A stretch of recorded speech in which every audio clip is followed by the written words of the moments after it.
Hi, friends. When I first began investing, I didn't think much about protection. Like many people, I thought the goal was to grow wealth as quickly as possible. But as the years went on, I realized growth means little if we can't hold on to it. Protective assets, gold, silver, real estate, even cash equivalents, don't often make us rich.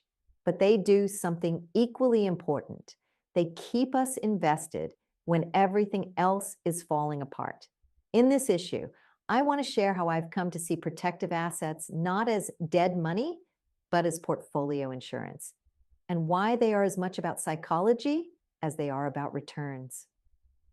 Investor journey, protection as foundation. In 2008, I watched as global markets collapsed. Retirement accounts halved, property values fell, and confidence evaporated. Many people I knew sold their assets in despair, locking in losses that would take years to recover. That was when I began to appreciate the quiet strength of protective assets. Gold, for example, rose by over 25% between 2008 and 2009, while equities were still in free fall. Investors who held even a modest allocation to precious metals saw less damage to their portfolios, and perhaps more importantly, had the psychological confidence to avoid panic selling. It occurs to me that this is the real value of protective assets. They aren't meant to outperform equities in bull markets. They're meant to keep us calm in bear markets, giving us something solid to lean on when everything else feels uncertain. And yet, there's another lesson emerging in this cycle. Sometimes protection becomes performance. Even though I didn't buy gold for gains, it has turned out to be one of the best performing assets of the past 3 years.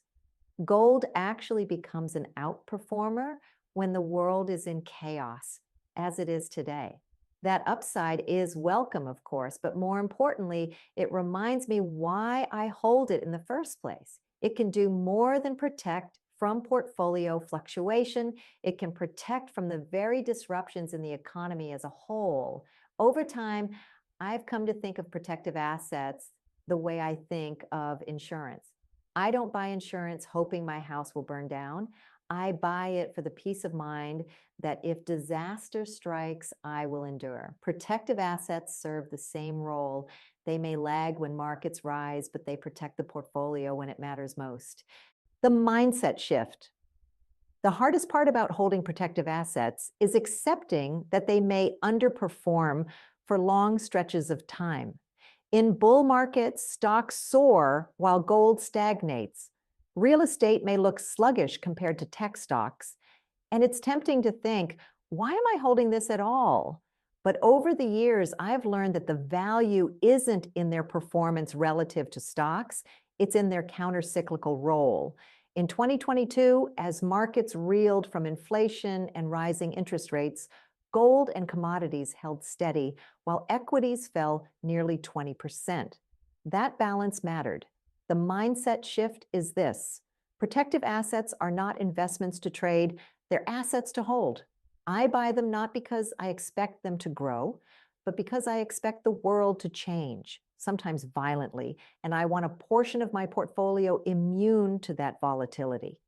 It occurs to me that the real freedom protective assets offer is not financial, but emotional.